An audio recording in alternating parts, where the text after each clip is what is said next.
prions encore. Mungu weiko. Na weiko Mungu ya milele. Na ulipenda kutumia watu kama sie ili tufahamishe unataka nini kwa wanadamu. Hivi kitu wanataka kwa wanadamu ni kutoka katika ulimwengu ya dhambi na kuingia katika ulimwengu ya haki. Hivi ulileta haki yako hapa ili watu wahesabiwe haki. Jina lako ni mfalme na utakuwa mfalme milele na milele. Tunakulomba kwa jina ya Yesu Kristo. Mina shukuru Mungu mingi yulu yenu. Je bénis le Seigneur pour vous. Wakati tunazaliwa wenye dhambi, Quand nous naissons pécheurs, hatufanyi masomo ili tufundishwe kufanya dhambi. nous ne sommes pas enseignés pour être pécheurs. Hakuna professeur ya umalaya. Il n'y a pas un professeur de la débauche. Hakuna professeur ya kuiba. Il n'y a pas un professeur du vol. Hakuna professeur ya kuabudu sanamu. Il n'y a pas un professeur pour l'idolâtrie. Ni automatique tulitoka kutumbu tutumike kazi za Shetani. C'est quelque chose qui est inné et nous sommes nés avec des gens pour travailler pour Satan. Il y avait seulement 4 personnes. Il y avait Adam, na Eva, Ève, na Abel na Kaina. Et Caïn. On n'a pas cité d'autres personnes, même s'il y avait des jeunes filles. On n'a pas cité. Mais Caïn, il a fait 2 péchés. Le premier péché, il a été détruit. Il a été mauvais. Il a offert tant qu'il était encore impur. Dieu a refusé un tel monsieur qu'il a donné des offrandes. Dieu savait que Caïn pouvait changer.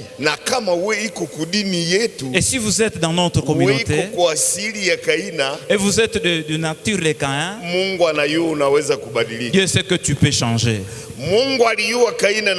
Dieu savait que Caïn pouvait changer. Et tu n'es pas mauvais. Pourquoi tu ne peux pas être transformé? Attends, écoute bien. Écoute comment Dieu peut te changer. Les gens mauvais à un degré élevé, ils ont été transformés. Prenons ceux qui ont tué Jésus. Ceux qui ont tué Jésus, ils ont tué Jésus avec une grande colère. Même le juge s'est intéressé à eux. Moi, je ne vois aucune faute. Je ne vois aucune faute. Dit qu'on crucifie celui-ci. Je ne sais pas pourquoi nous le tuons. Je vous demande, amène ces fautes. Vous amenez juste des raisons que vous ramassez à court de route. Le péché qui a fait qu'on tue Jésus devant le juge, ils ont dit celui-ci, il a dit qu'il est le fils de Dieu. Et le juge s'est demandé, si quelqu'un s'appelle fils de Dieu, est-ce qu'il faut le lapider? Il pouvait s'appeler enfant de Dieu. Et là, c'est là où on devait dire, Satan a porté la chair. Mais il s'est appelé fils de Dieu. Et vous qui dites qu'il faut le crucifier, et vous êtes enfant de qui? Lui, c'est l'enfant de Dieu. Alors vous qui demandez à ce qu'on le tue, vous êtes des enfants de qui? Moi, je refuse qu'on ne le tue pas. Le juge n'a pas vu le faute de Jésus, parce qu'il a vu le faute dont on l'accusait. C'était juste pour les gens qui sont entrés dans l'église sans vouloir Dieu.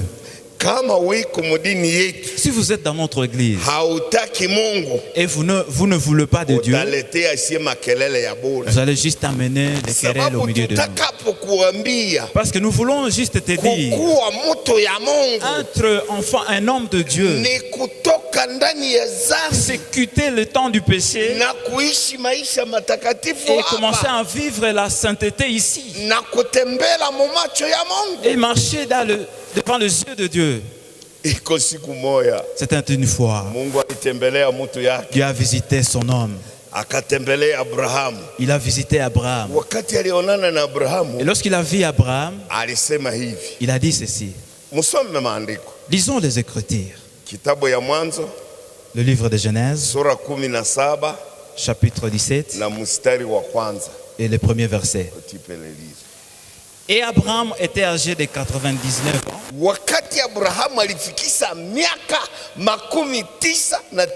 Et l'Éternel apparut à Abraham et lui dit, je suis le Dieu Tout-Puissant. Marche devant ma face et sois parfait. Yake baliandika sois parfait. Oui. Lakini yangu kumungine habakuandika sois parfait. Yangu kumungine balisema sois intègre. Marche devant ma face et sois intègre. Wakati mtu anaamini Yesu, quand quelqu'un croit à Christ, wakati mtu anajua Mungu, quand quelqu'un connaît Dieu, haikale dhaifu, il ne reste pas faible. Il est transformé pour qu'il soit un homme différent des hommes de l'ancien. Il est transformé qu'il ait la crainte de Dieu à lui et qu'il obéisse Dieu. Ce qui amène les hommes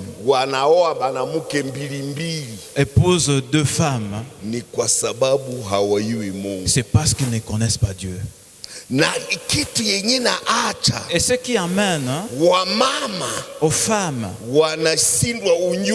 et ne savent pas vivre dans leur foyer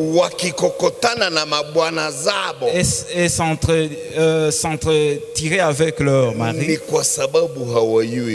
c'est parce qu'ils ne connaissent pas Dieu. Connaître Dieu, c'est transformer un pécheur pour être un saint. Être un saint, cela vient de l'obéissance. Obéir l'évangile. Celui qui a écrit l'épître aux Romains, chapitre 1er, il a dit ceci. Lorsque nous avons prêché la parole de Dieu, vous avez obéi à l'évangile. Vous avez obéi aux Écritures.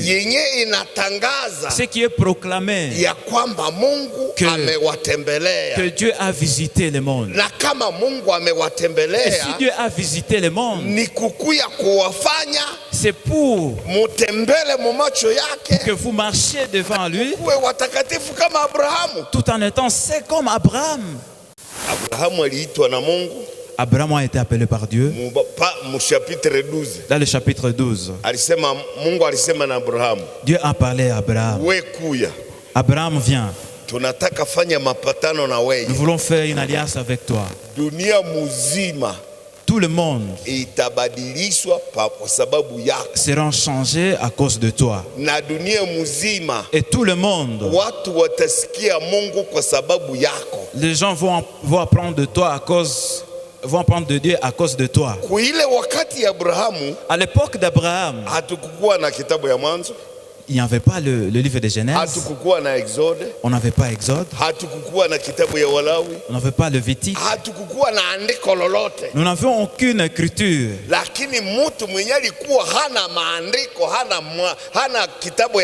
Mais celui qui n'avait pas le livre de Genèse, il n'avait même pas le Nouveau Testament, il a été appelé saint. Alors vous qui avez le Nouveau Testament et l'Ancien Testament, si vous ne savez pas être saint, comment tu es saint? Comment tu es devenu chrétien? Tu as commencé où? Je vous dis, être chrétien, cela commence dès lors vous avez écouté la parole de Dieu. Quand vous avez écouté la parole de Dieu, c'est ce qui te fait un enfant de Dieu. Parce que nous étions ici la semaine passée, je vous ai promis que nous allons parler du sang de Jésus. Et lorsque je suis arrivé à la maison, je me suis dit, d'abord parlons de Jésus. Peut-être là où nous allons, nous allons aussi parler du sang de Jésus. Vous avez bien fait. Donnez-moi 8 prédications. Et je vais tout finir tout en voulant vous enseigner qu'un jour Dieu a visité le monde pour transformer le monde du péché, pour que le pécheur qui veut l'accepter, ils seront transformés pour qu'ils soient différents des autres. Lisons Jean chapitre 1er. Jean chapitre 1er. Verset 11. Le verset 11. Jean chapitre 1er, le verset 11. Mais en tous ceux qui l'ont reçu, en ceux qui croient à son nom, elle a donné le pouvoir de devenir enfant de Dieu.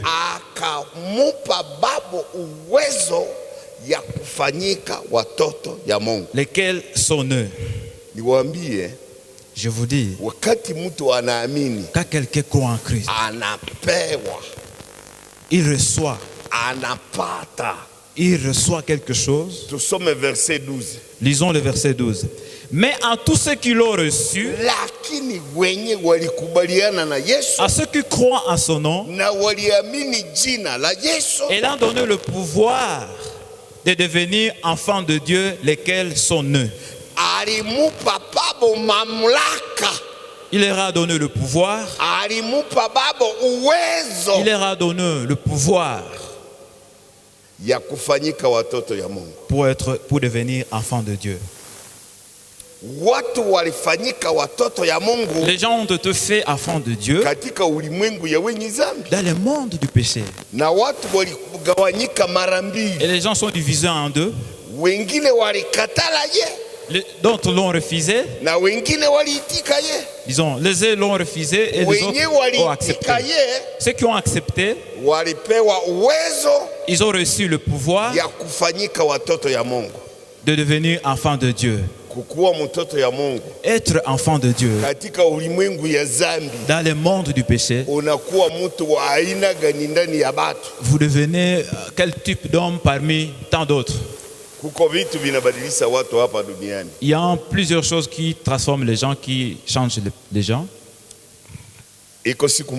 C'était un jour, j'étais à Kisangani. Oui, merci. Et quand j'étais là, et le président Mobutu a nommé un homme. Le docteur Bolonge, il devient ministre. Il était un docteur juste d'une structure peu non répétée. Mais lorsque le message est venu,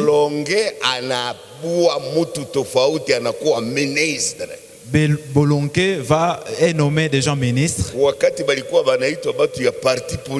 Et c'est là où on les appelait les gens du parti politique. Écouter seulement à partir de la radio, c'était déjà le début de la fête. C'était déjà le début de la fête. Et jusqu'à là, on a directement payé le billet pour l'amener. Et sa maison était gardée. Les soldats commençaient à garder sa maison parce qu'il était déjà une autorité. Il ne pouvait pas dormir à la normale. Être un homme du bureau politique. Et on a envoyé une voiture Mercedes-Benz. C'est lui qui marchait avec un véhicule un peu bizarre. Mais on a envoyé une voiture Mercedes. Et le changement était total dans sa maison. Et le changement était total dans son intelligence. Parce qu'il a reçu le pouvoir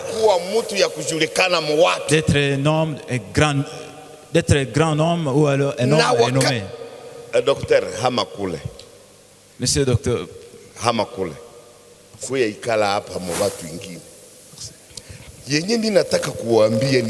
Ce que je vais juste vous dire, il y a une transformation totale pour un pécheur lorsqu'il accepte Christ. Parce qu'accepter Christ, c'est considérer l'amour de Dieu sur toi. C'est s'étonner comment Dieu, là où Dieu a commencé pour te transformer. Ne pensez pas que les gens sont transformés parce qu'ils ont été ministres comme un peu le docteur Bolongué. C'est pas comme ça. Même d'autres personnes peuvent changer. Si on le nommait tout simplement un directeur de l'école primaire qui était parmi d'autres enseignants. Entre un directeur d'une école primaire et automatiquement vous avez des honneurs. Si on vous nomme comme préfet, des gens commencent à te respecter. Ah, bonjour. Monsieur le préfet. Dire bonjour, monsieur le préfet. Alors que tu étais un enseignant ordinaire. Et ton cœur est calme.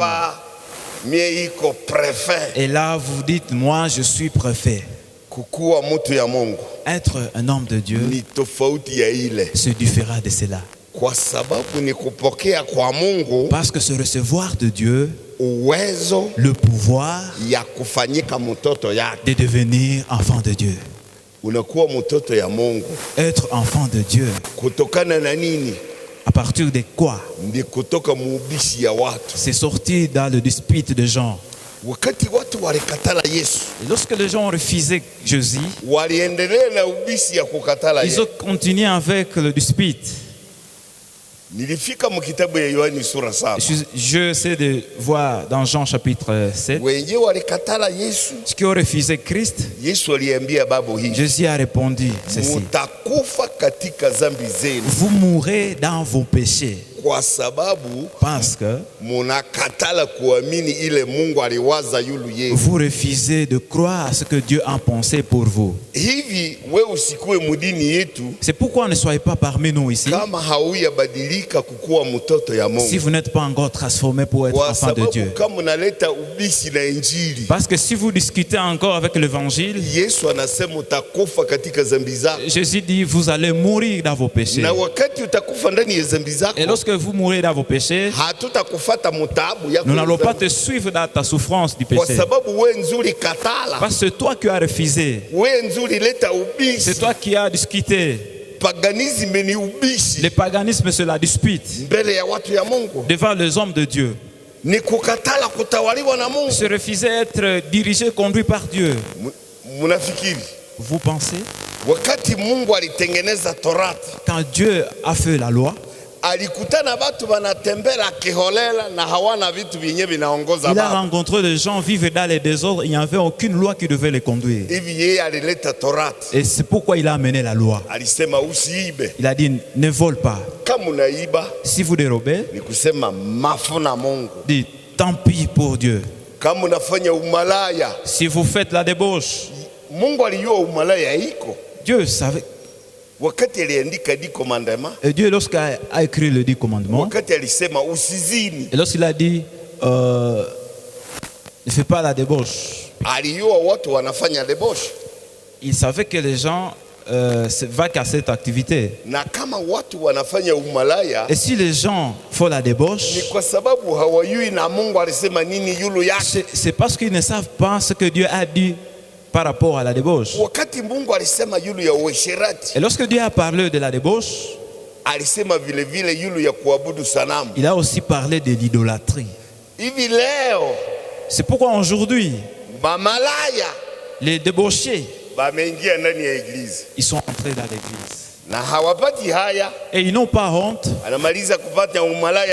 Et lorsqu'il a fini de faire la débauche, et il va chez le prêtre, il va dire, vous avez dit de ne pas commettre ce péché.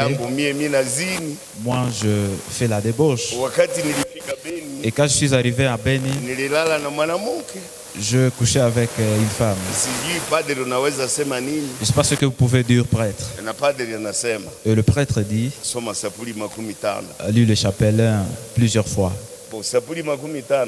Et le chapelet 15 fois. Et en lisant le chapelet plusieurs fois, ça va finir la débauche. C'est pourquoi je vous dis, quand Dieu est venu au monde, il est venu transformer pour finir avec le péché dans ce sien. Parce qu'ils ont reçu le pouvoir de marcher dans le monde du péché sans que le péché les prenne.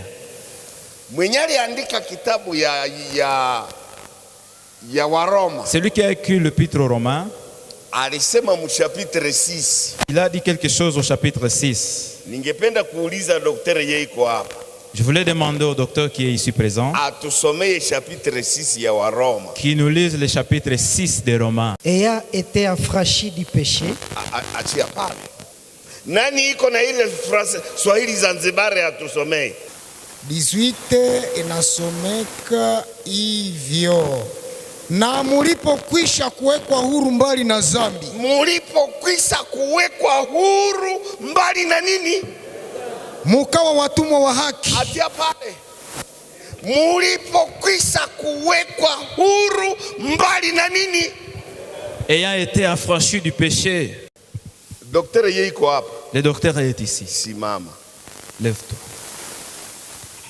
Huyu iko tofauti na mie. Lui, il est différent de moi. Alisoma kalasi. Il a étudié.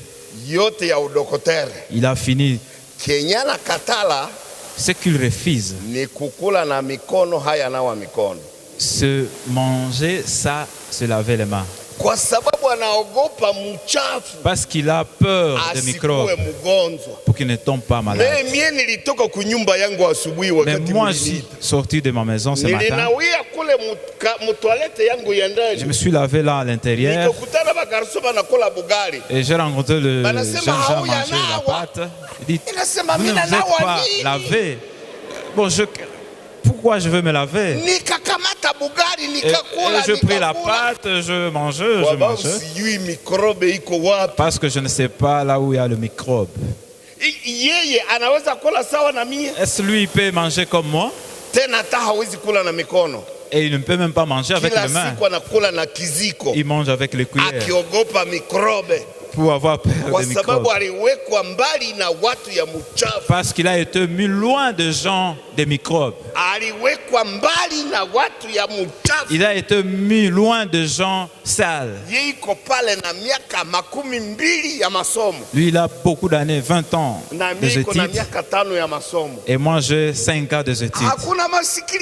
Il n'y a pas... Et nous aussi, lorsque nous avons cru à la parole de Dieu, nous avons reçu le pouvoir d'être appelés enfants de Dieu.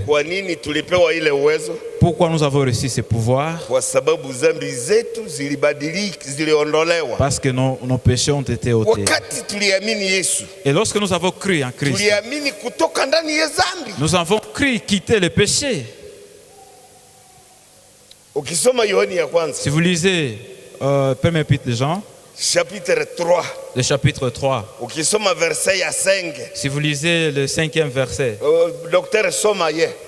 Jésus apparut pour ôter les péchés. Yesu alionekana, aliapparaître ili aondoe zambi. Kama Yesu aliapparaître aondoe zambi, kwa nini zinayalana mu maiglize? Il n'y a point à lui de péché. Ndani ya Yesu hamukukua makosa. Ikala. Malaika Gabriel. L'ange Gabriel. Alikutana na Bikira Maria. Il a rencontré la Vierge Marie. Na malaika Gabriel. Et l'ange Gabriel. Alikutana na Yosefu bwana yake na Maria. Il a rencontré Joseph, l'époux de Marie. Alisema bibi yako atazala mwana. Il a dit ta femme va enfanter. Na utaita jina yake Yesu. Et vous l'appellerez Jésus. Na ataondoa zambi kubato yake. Et il ôtera le péché du monde. Hivi bato ya Yesu. C'est pourquoi les gens, les chrétiens, ceux qui reçoivent, la première chose qu'ils reçoivent de Dieu, c'est ôter leurs péchés. Je vous dis ceci. Tu ne peux pas être chrétien tout en étant pécheur. Tu ne peux pas marcher avec les deux choses ensemble. Tu ne peux pas les attacher. Être un chrétien,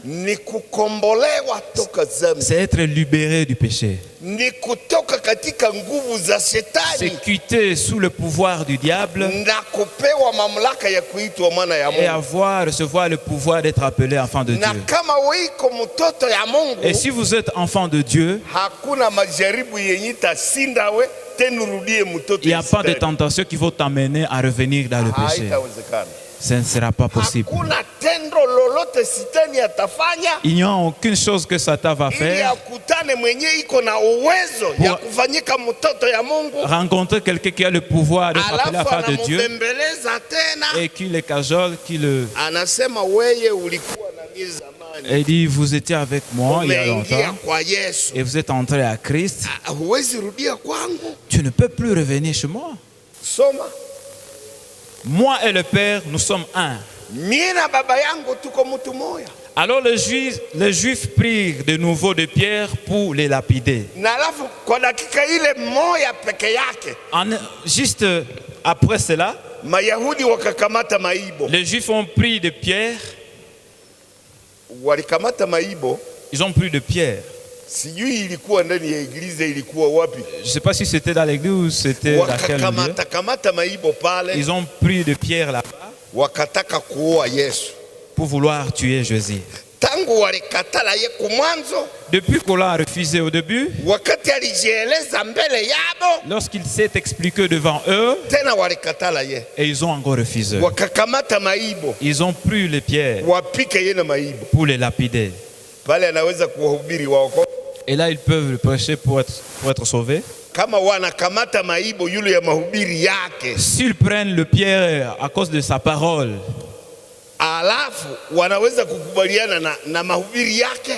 alors est-ce qu'ils peuvent être d'accord avec ses enseignements? Jésus leur dit, je vous ai fait voir plusieurs bonnes œuvres venant de mon Père. Nimefanya matendo mazuri mingi yenye natoka ku baba yangu. Pour laquelle me lapidez-vous? Kwa jagwapi nzo inaacha munapika mie maibo? Endelea. Les Juifs lui répondirent, Mayahudi walijibu Yesu hawakunyamaza ye. Ce n'est point pour de bonnes œuvres que nous te lapidons. Tukwambie wazi, hatupike we na maibo kwa sababu ulifufukisha Lazaro na kutengeneza mkate. Même pour un blasphème. Kwa sababu ya matusi. Et parce que toi qui es un homme, tu te fais Dieu. Wakati Yesu anasema mie na baba yangu, tuko batu ngapi? Lorsque Jésus dit moi et mon Père nous sommes un. Ce qui est appelé blasphème. Il pouvait s'appeler qui? Qui il pouvait s'appeler? Si vous pouvez demander à la Vierge Marie, les gens disent que ton fils a commis des péchés tout en s'appelant fils de Dieu. Marie pouvait répondre, taisez-vous. Je vous dis ceci. Quand j'ai mis au monde cet enfant, on m'a dit qu'il sera appelé fils de Dieu. Et si aujourd'hui le fils de Dieu, cela n'est pas un mensonge. Et on m'a dit qu'il va porter le péché du monde. Et s'il dit en quelqu'un ces péchés sont pardonnés, ne discutez pas avec lui. Parce qu'il est venu pour ôter les péchés. Si tes péchés ne sont pas encore ôtés dans notre église, qu'est-ce que vous faites ici? Et comment vous êtes entré? Et quand vous êtes né avec le pasteur Peter, et vous faites un pasteur du service francophone. Mais est-ce que être enfant de pasteur Peter, cela te fait un chrétien? Enfant de Dieu? Vous avez été épousé avec Carmel. Quand vous êtes épousé avec Carmel, et là on vous appelle maman présidente.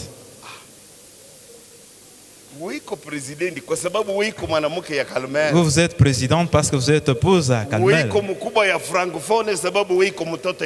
Vous êtes responsable du service francophone parce que vous êtes fils du pasteur Peter.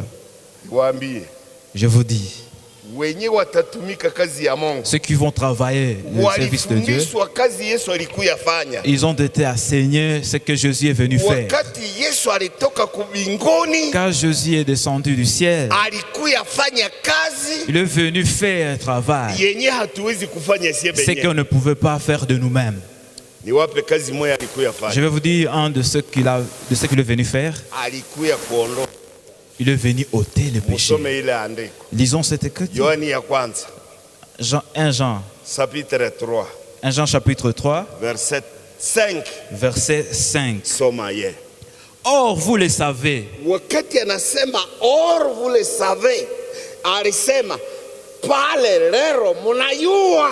Jésus a paru pour ôter le péché.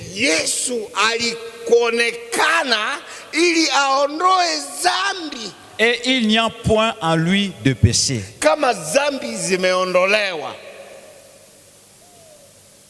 Quiconque demeure à lui ne pêche point. Merci. Merci. Or vous le savez. Jésus a paru pour ôter les péchés.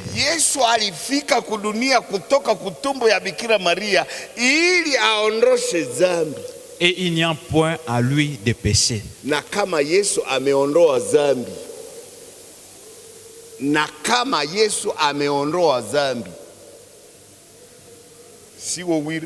Et si Christ a ôté le péché, pourquoi tu continues d'être pécheur? C'est parce que tu refuses d'accepter de croire à Christ. Tu discutes avec Carmel. Tu discutes avec d'autres enseignants. Ceux qui te proclament qu'il y a un travail que Jésus est venu faire pour ôter les péchés, pour sanctifier tout le monde par son sang. Et même Jean-Baptiste a dit de ses lèvres, voici l'agneau de Dieu qui ôte le péché du monde. Si l'agneau est immolé,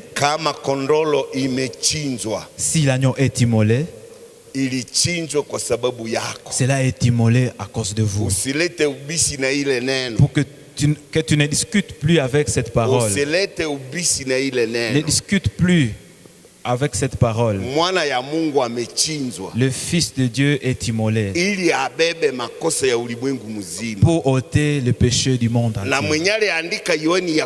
Et c'est lui qui a écrit 1 Jean, le chapitre 2, le verset 2.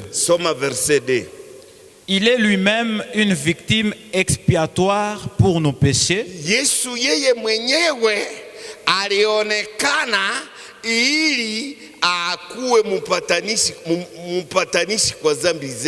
Non seulement pour les nôtres,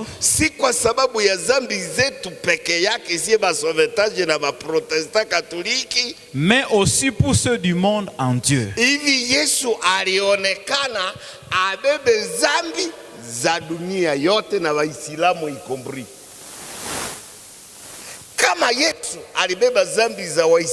Si Christ a porté le péché des musulmans, parce qu'il a pris le péché de tout le monde, même le pygmée, ils ont reçu le pardon. Et les Nkites, ils ont reçu le pardon. Et les Rundi également. Les Marocains aussi ont reçu le pardon. Je ne peux pas proclamer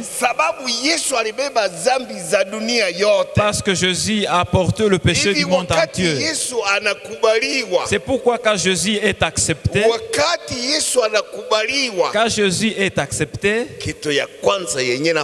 la première chose faite, c'est donner à quelqu'un le pardon de ses péchés. Ceux qui ont refusé Jésus, Jésus a répondu ainsi: si vous me refusez, vous allez mourir dans vos péchés.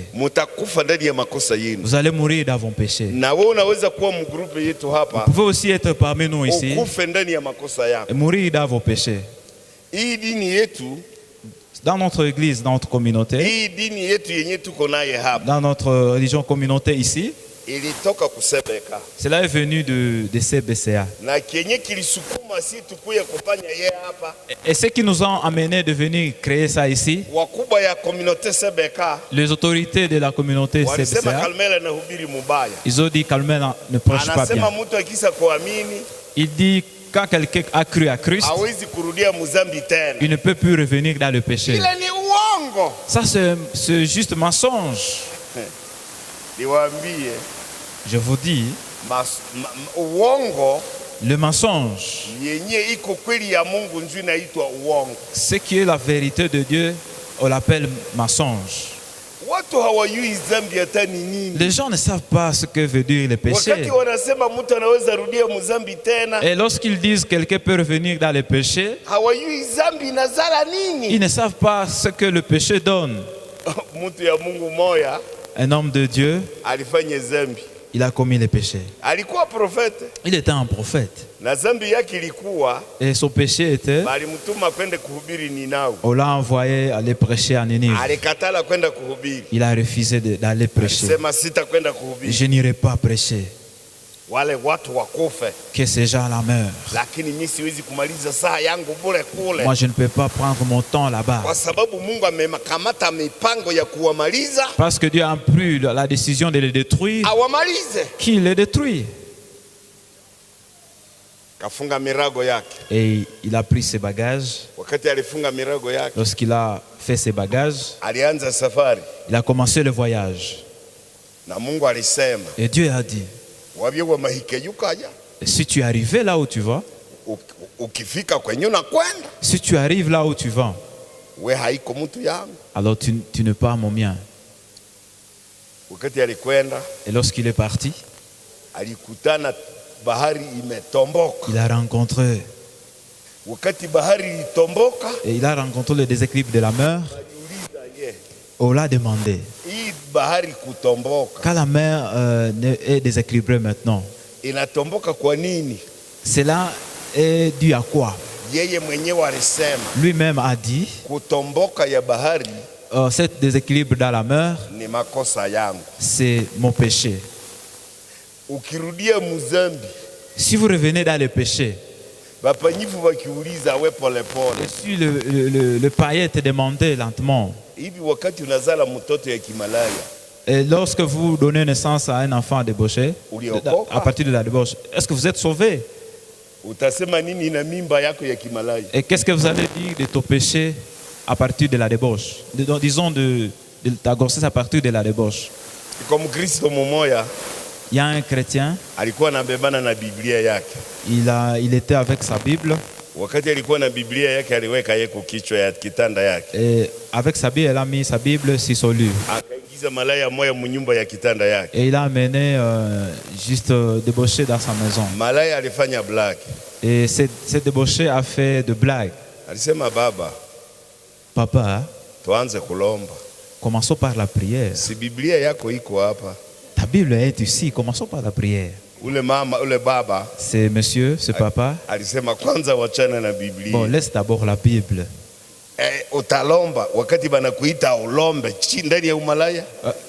Tu vas prier car tu demandes de prier pour faire la débauche. Parce que vous nous montrez qu'un chrétien peut commettre encore le péché. Tu vas prier. Comment tu vas prier? Parce que quand nous commençons la prière, nous disons Père.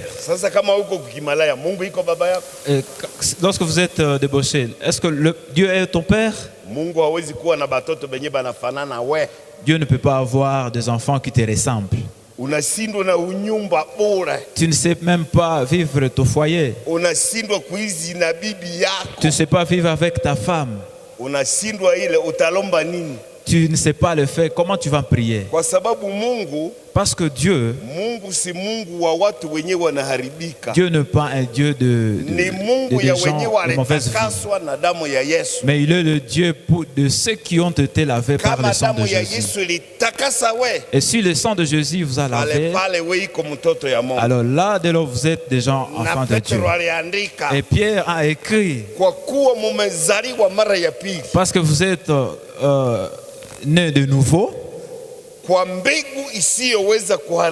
par une semence incorruptible.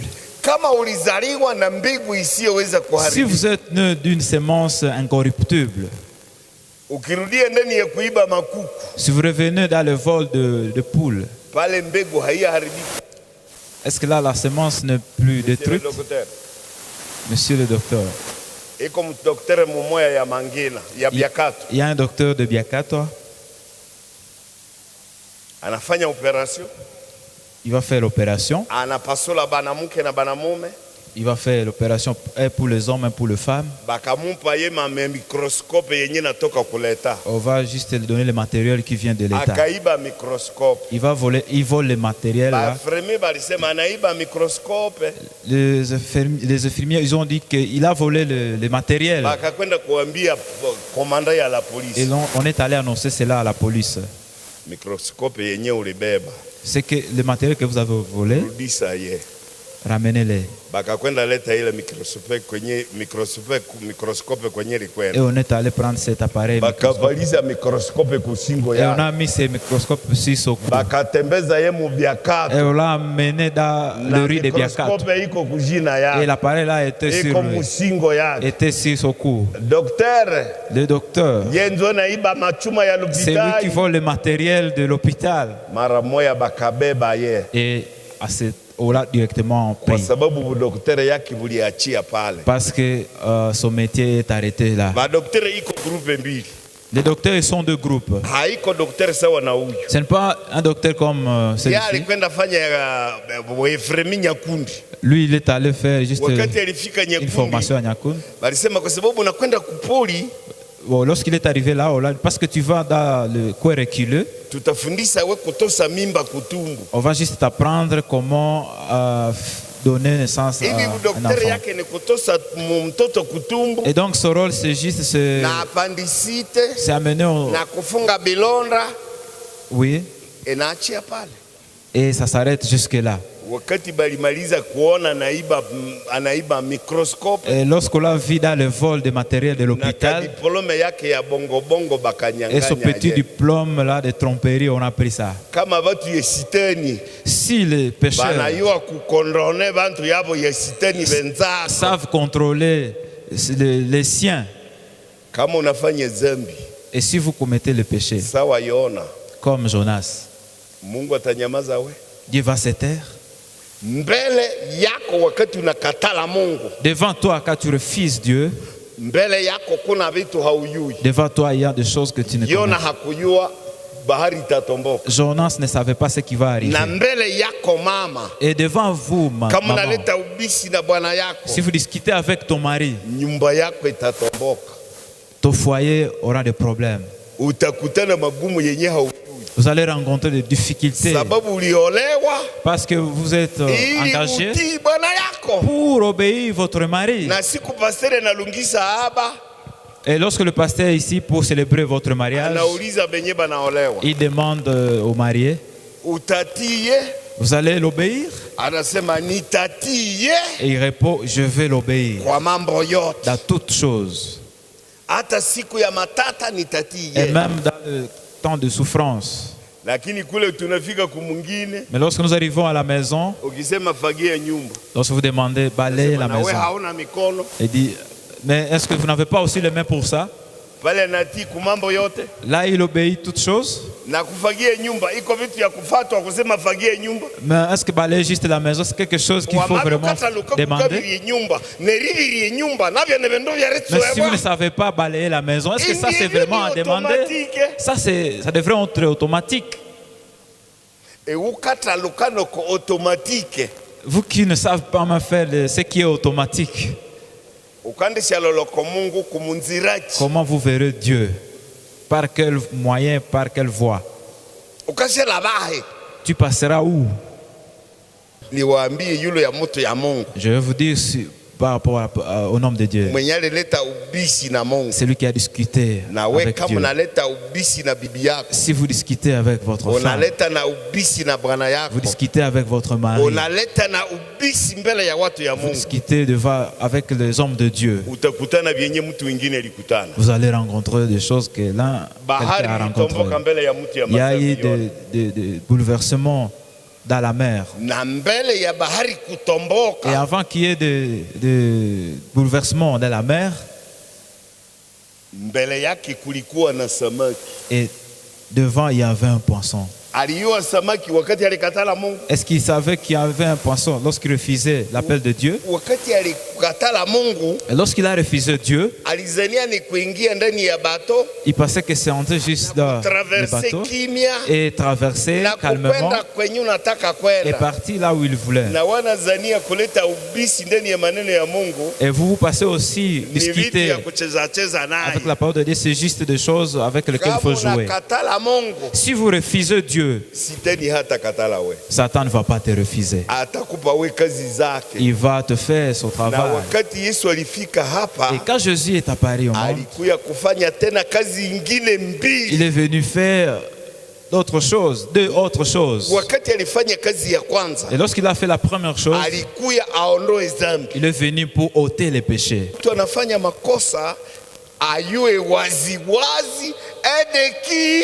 Du diable.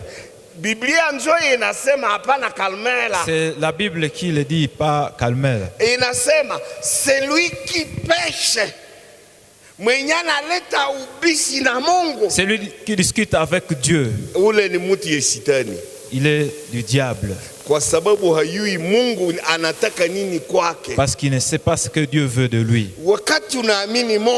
Quand tu crois en Dieu, chapitre 3, le chapitre 3 de 1 Jean, le verset 3, le chapitre 3, et le verset 5, vous savez cette parole. Le Fils de Dieu est apparu pour ôter le péché. Et ce sont ces péchés qui ont été ôtés. Ceux qui ont composé des cantiques, ils ont dit ceci. Zambi zangu zote ziliondolewa na Yesu Mwokozi wangu. Sina shaka kamwe kwa sababu Yesu yu nami rohoni mwangu.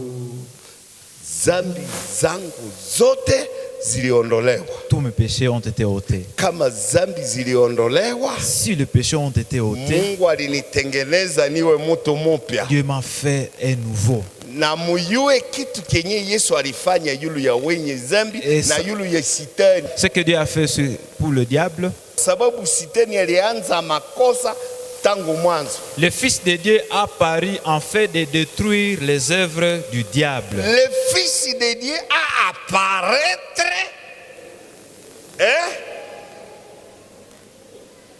le Fils de Dieu a apparaître pour démolir les œuvres du diable. Amen. Semeni amen. Amen. Mwana ya Mungu alionekana ili aharibu kazi za sitani zenye wanaendelea kufanya. Pour détruire les œuvres du diable que toi tu continues à appliquer. Wakati unashindwa kutembea mtorati ya Mungu, lorsque vous ne savez pas marcher dans la loi de Dieu, hautashindwa kutembea mtorati ya sitani. Vous n'allez pas donc échouer de marcher dans la loi du diable. Sitani ana torati zake.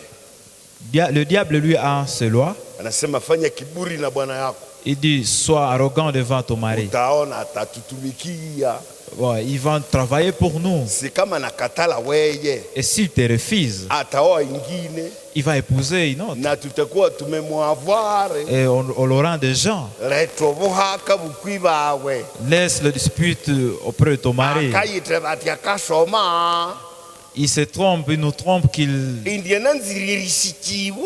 veut être respecté. Si vous le boudez, il va épouser un autre. Et là, nous aurons quelqu'un de nous, quelqu'un qui vient de Dieu. Et là, il va chaque fois nous dire, suivre Dieu, c'est difficile. C'est facile car une femme est bien. Si la femme est mauvaise, tu ne peux pas marcher avec Dieu. Pourquoi te faire souffrir?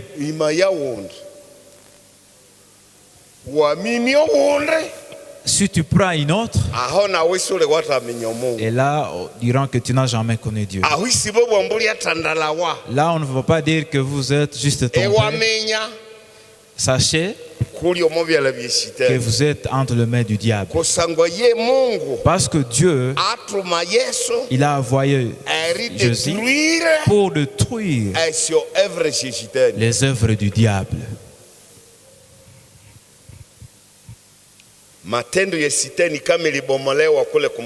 Si les œuvres du diable ont été détruites là à la croix, Dieu n'a pas seulement détruit les œuvres du diable, il a aussi détruit Satan lui-même. Si vous lisez Hébreux, chapitre 2, et le verset 14, voici ce qui est écrit. Ainsi donc, puisque les enfants participent au sang et à la chair, ayant également participé lui-même, en fait que par la mort, il anéantit celui qui a la puissance de la mort, c'est-à-dire le diable.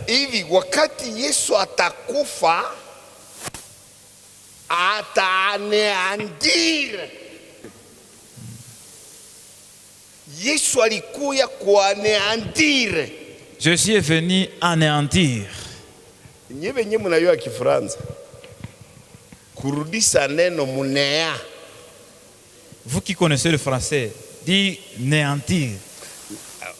Ile yenye ataweza fanya, ataifanya tena. Yesu hakuondoa dhambi peke yake. Jésus n'a pas seulement ôté le péché, il a anéanti. Mungu utufahamishe upya wa maisha ni kusema nini? Upya wa maisha ni kupata ondoleo la dhambi na kushukuru Mungu mwenye alisamehe we. Hivi kama Mungu litusamehe, uliweka mbali nasi dhambi zetu na ukatufanya watoto yako.